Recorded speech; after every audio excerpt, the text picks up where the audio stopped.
Sarado na mga kasikap. Ito yung on-ramp patungong Osmeña Highway, patungong south. So kung mapapansin natin, ayan, pinormahan na nila yan. Mga pinulik board yung forma sa, sa taas. Tapos yung pangalawa pala wala pang platform, no? Pangatlo rebar pa lang para sa pierhead. At sa pangapat hanggang dun sa dulo, kasi 12 yan eh. Konkreto na yan at nag-install na nga sila dun sa dulo sila ng umpisa. Yan, time check po tayo. Alas 7 na po ng umaga. Araw po ngayon ng Sabado, ika-17 na po ng Mayo, taong 2025. At nandito tayo sa Quirino Avenue, southbound. Ngayong umagang ito mga kasikap, i-update ko po kayo kung ano na po yung progreso doon sa off-ramp to Top Rojas Boulevard at yung on-ramp to south along Osmeña Highway. So, nakaraang update natin, bali tatlo na yung steel girder, tapos na yung isang span at nag-install na sila ng isa sa pangalawang span. At ngayon, titingnan natin kung meron na bang pangalawa. So, ano pa hinantay natin? Tara, let's go!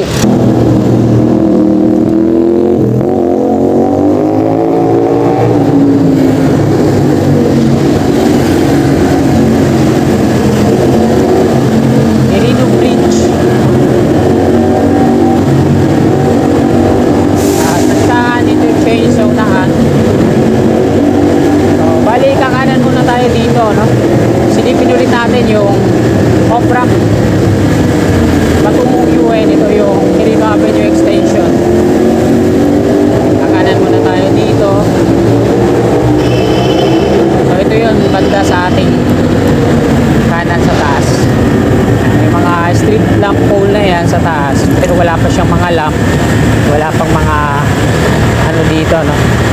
Wala pang mga yung downspout, drain pipe. At madumi na naman yung gitna.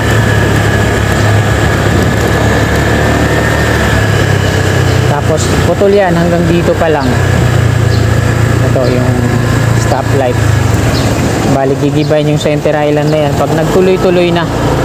Ngayon mga kasigap, wala pang pagdaragdag ng dalawang span pa yan patungo dun pababang rampa. Ayan po yung update ngayong umagang ito dito sa off-ramp patungong UN Plaza Dilaw. Ito naman yung nasa harap natin, off-ramp naman to, yung galing NLEX patungo dito sa baba, southbound ng Quirino Avenue. Ayan, dito ang exit niyan.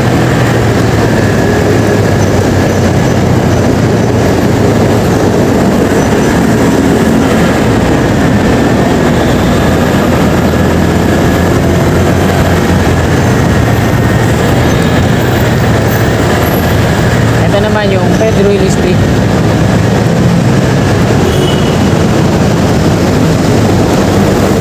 Bali yung pavement dito sa Pedro Hill Street eh, ginagawa din, no? Pati yung Center Island, kung ano yung ginagawa dun sa Andros Avenue sa Naiya, ginagawang isang lane. Lahat ng ano ginagawa nila ganun. Binabakbak yung Center Island tapos ginagawang lay-by. Lalagyan na lang ng median barrier. Imbis na malapad yung Center Island, ginagawang isang wall na lang. Ito na yung off-ramp patungong Top Rojas Boulevard. So marami-rami na silang nalalagyan ng mga frame set. Support po yan para sa platform na bubuuin nila para sa paggawa ng pierhead. Hanggang dito na yan. Dito i-connect yan sa taas. Bali ang exit niya doon pa rin sa on-ramp, off-ramp, doon sa Maitol sa unahan.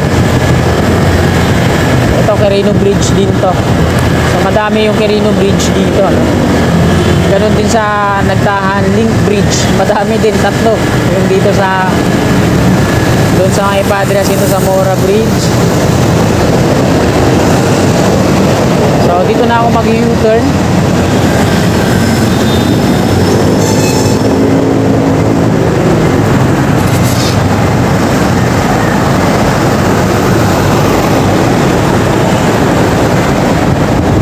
Pag-U-turn na po tayo.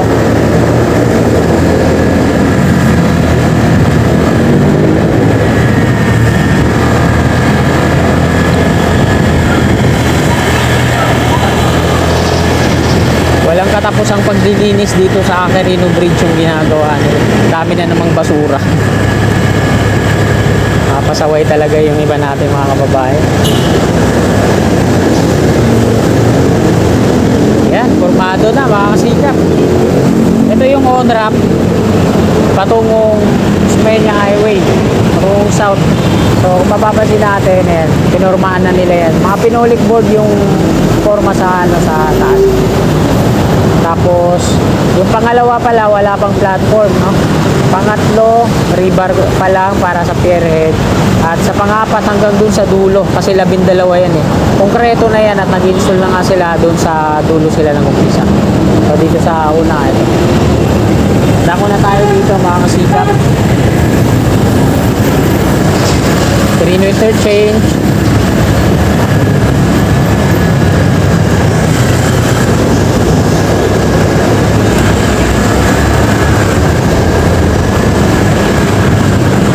Mula dito, yung konkreto hanggang dun sa dulo. So, ilan na kaya yung steel girder na na-install nila dito? Malalaman natin yan. Ito yung double column. Ayan, may ano na dito sa dulo. May lifter na kabang.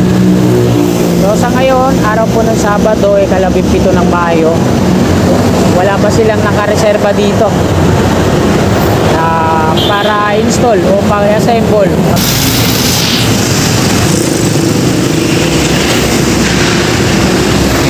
Bali, tatlong steel girder pa rin yung naka-install dyan.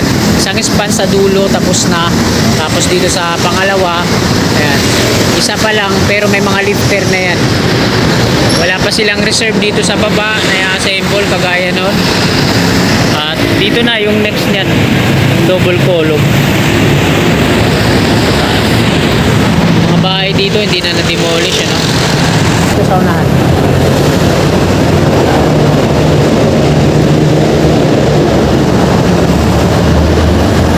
Pag nagkaroon ng i-assemble nila, dito yan lalagay sa baba. Dito sa may joint na nakaabang sa taas, yan sasalpak itong ano. Maliit lang tingnan pero mas matangkad sa akin yan. Siguro mga nasa 6 feet yung height niya, tapos yung length niya nasa 65 meters. Dito naman sa tawid, yan, nilagyan na nila ng mga brace. Ilang ba ito? 1, 2, 3, 4, 5. So, 5 brace yung nilagay nila dito para di mag-iwala yung dalawang steel girder na yan sa may bandang gitna. Hindi nila tinuloy yung catwalk na ina-install nila sa baba. May catwalk na yan nung nakaraan, parang sahig. Hindi pala tinuloy. So, ito mga kasika po. May joint na yan na nakaabang. Ito yung humahatak. Yan. Tapos doon sa kabila, ayan na yung sitwasyon, no? May mga brace na yan.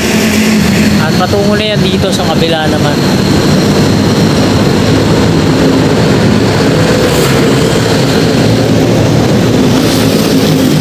Off-ramp naman sa kabila. Ayan. Dalawa yung off-ramp na yan. Patungo dun sa Pedro Hill Street at patungo na Roas Boulevard, yung tumatawid dito sa Quirino Interchange. Osmeña Highway na po ito dito mga kasikap. At hanggang dito na lang po itong video natin ngayong umaga. Maraming salamat po sa panunood. Bago nyo sana lisanin itong video na to, baka pwede naman pong maglambing mga kasikap. Palike naman po at pasubscribe. Maraming salamat, magandang umaga. God bless po sa ating lahat.